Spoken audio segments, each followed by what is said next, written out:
Hi, well, we're here in the Chief's office of the Ellsworth Police Department. Chris Bopper, joined by Chief Coleman, and this is the first of a series that we're going to be doing today. It's Conversations with a Chief, and we're going to kind of morph it into Conversations with a Cop, and some of the new people that you've got on board here at the Ellsworth Police Department.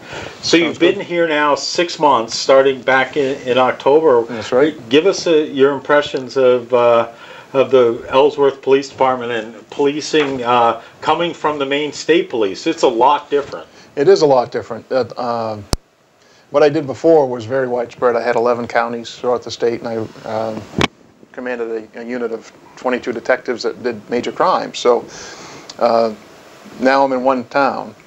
It's a large town, a large community, but it's different geographically. And luckily you haven't had any major crimes. No, that's right. We've had, you know, it's a busy little place, but it's just nice to know when I go home at night, if I get called out, I know where I'm going. It's in my former life, it could have been anywhere from Aroostook County to the Maine State Prison from my home in Surrey. So I never really felt like my time was my own. Here, since I took over, it's been a lot different that way. The community in Ellsworth has been extremely supportive of both me and the department. Nothing but good feeling and support. So it's been a great change for me. Not to say it's been without issues. I have to learn how to be a police chief as opposed to a state police lieutenant. So it's been a transition for me and I think the department. We've got 16 members full-time, plus 4 dispatchers and 1 part-time officer, and we're getting to know each other, and it's really a good place to work. So.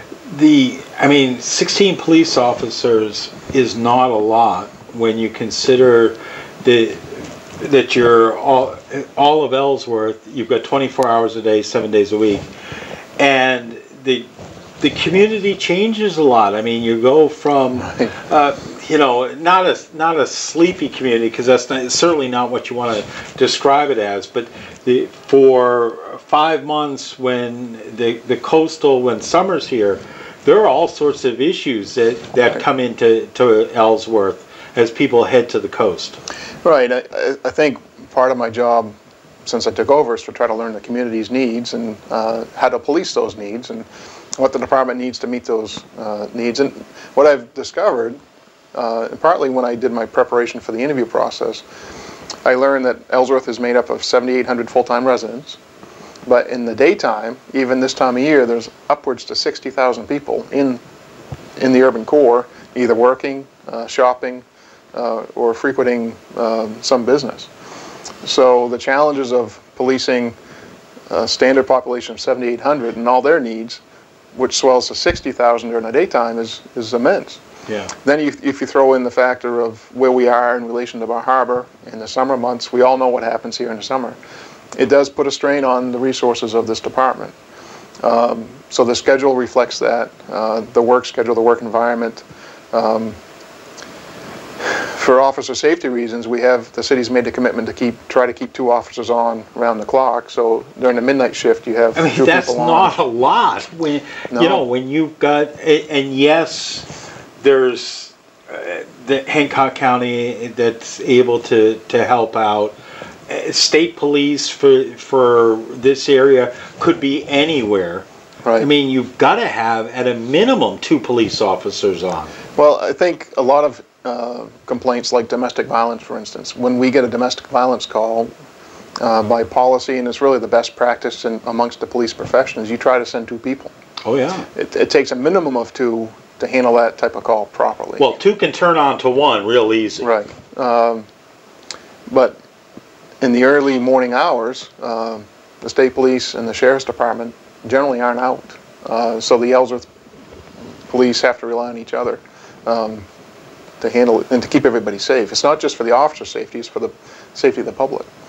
So that's a challenge to staff that type of schedule with the 16 members, and it does become an issue at times when somebody's sick or those sorts of things. So, you know, every PD has its challenges, and because of how big we are geographically and the influx of the tourist population and the daily traffic, those are Ellsworth's unique challenges, I think. I mean, traffic in Ellsworth, Right. I mean, God, it's tough to get around at times. It is, you know, High Street is what it is, Yeah. and it's both a positive and a negative.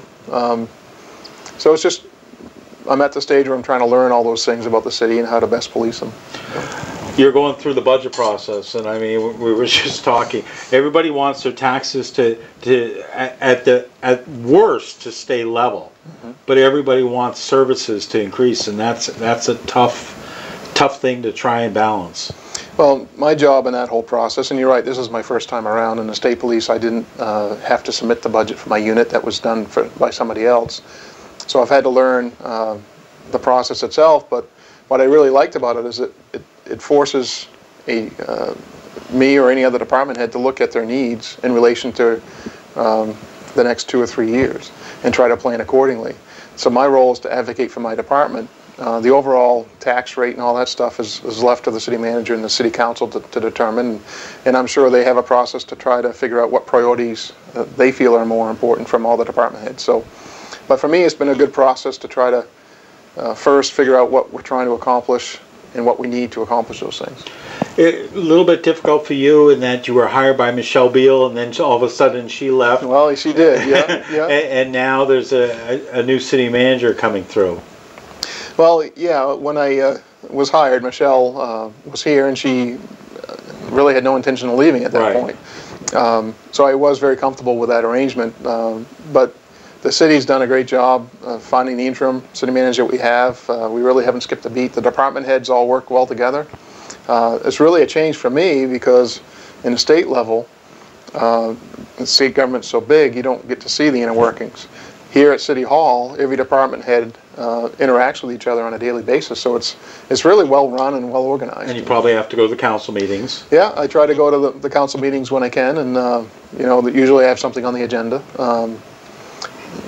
There's all kinds of different committees in town, and I've tried to become very active in the community as much as my schedule allows. So it's been a good experience. Well, we saw you running in the color run last weekend as well. Yeah. What are some of the challenges I mean, we talked about it in terms of the swelling of the population.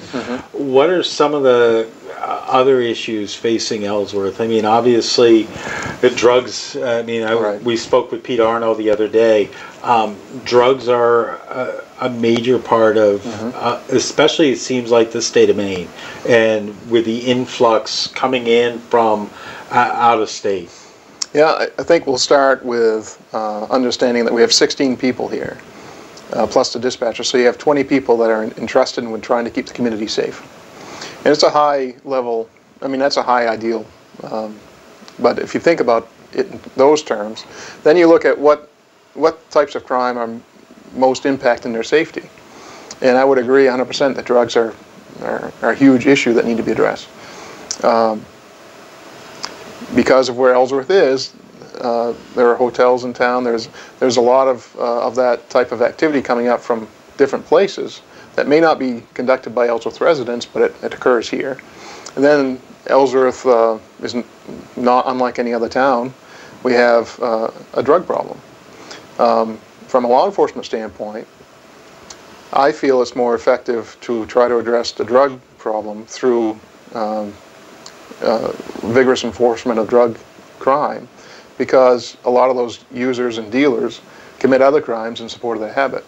So by taking them off the streets for drugs, and I know you're not going to solve the issue 100%, all I'm trying to accomplish is that when they're looking at a place to contract business, I want them to think Ellsworth is not a place to do it. I don't pretend to feel we're going to eradicate drugs, but I want the citizens of Ellsworth to feel that this is a safe community. I think you do that by an overt posture of going after those types of crimes and making sure your quality and all the other crimes and the way you investigate those crimes is top-notch. And I was very pleased. I got the Uniform Crime Reports recently. The Uniform Crime Report is something that the FBI has developed, and participating agencies from across the nation submit data to the UCR or to the FBI, and it's a way we can kind of compare our service level against other agencies. And the statewide average for what they call Part 1 crimes, which are your more serious offenses, is about 32.2 5%, let's say. So that means about a third of those types of cases are solved and cleared. And there's some criteria you can use to try to understand how to clear them, but it's basically an arrest or you've solved the issue. Ellsworth last year had about a 63% clearance rate. That's fantastic. So it's really, really good, and it's a tribute to the culture of good work that's been here for a long time, and it's something they should be proud of. So I want to continue that. Yeah, community policing seems to be a buzzword. One of the things that I took part in last year was the any given day, the program, and I don't have the right name for it all of a sudden. Every 15 minutes. Every 15 minutes, which was just it's such an impactful program, and to do that at the high school right before prom was just, and that took a tremendous amount of effort from not only the Ellsworth Police Department, the fire department, the sheriff's department, but there seems to be a desire for community policing. I know Rick Roberts is on the softball team. You see Dottie Small everywhere. I mean, that's part of a good policing, I think. I agree 100%, and I think communities get the police department they want. And when I was hired, one of the things that the hiring committee insisted upon is that as a chief, I am in the community. I'm involved, so I can set the standard and I can set the example for the guys in the department. And they really, that's what attracted me to the job. I really wanted to be involved in a community such as Ellsworth. But you're right. I think one of the things that you're seeing at a national level is that there's mistrust between the communities and the police that provide service to them. One of the ways you maintain that trust, I believe, is you're part of it. You don't separate yourself from the community. You're part of it. Right. And I do believe that society needs role models, good role models, and police officers can serve as role models for some young people. So I see it as a crucial part of our mission. As a chief, I want people to feel they can approach me, they can talk to me, whether they see me in a store or if they see me walking down the street. Because if they can approach me, that means they can trust me. Right. And if they can trust the chief, there are going to be issues. But if they can trust us enough to know we're going to deal with them when they happen, I think that's how you maintain trust long term. It's a pretty simple concept. I think what happens over time sometimes in our profession is we have a tendency to get really busy and really focused on what we're doing. And at some point, if you're not careful, you become unapproachable. And citizens see nothing more than a traffic stop or a car driving to a complaint. And you really have to fight that. You have to find that ability to stay connected with the citizens, I think. There's not, one of the things I've been impressed with, and although there, I mean, maybe a little bit more last year, there's not a lot of turnover in the police department. Well, I think that's a cyclical thing. Yeah. It's going to ebb and flow. We just lost Kelvin Moat, who's found a great job with the Department of Defense. So we may go through a cycle in the next 2 or 3 years where there's just normal turnover. Right. Hiring new people is what I think is the most critical job I can do, and I have to be really focused on what I'm looking for. And I just had a gentleman in here this morning, our intern, who's interested in becoming a full-time officer, and he asked me, "What are you looking for?"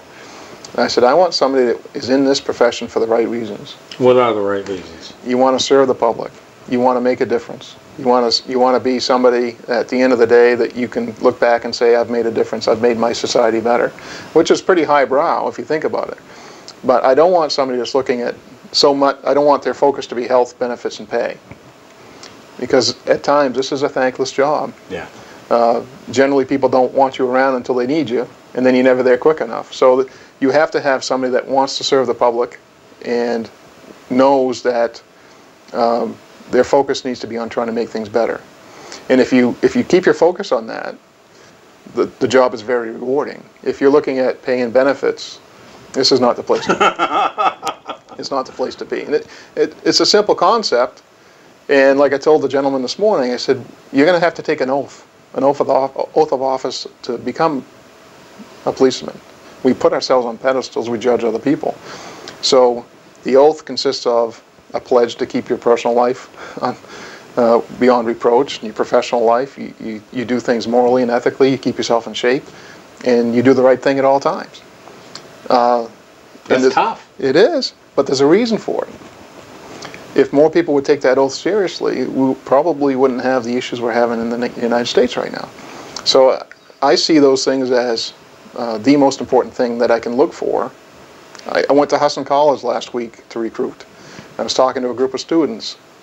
The same thing came up, and I said, I can train you how to be a policeman, but I can't train your character or your ethics. Either you have them or you don't. And I'd rather have somebody who has good character, good work ethic, and a moral center with no knowledge of law, and I can take that person, I can make him a good policeman. Right. I can take the smartest person in college who has no ethics.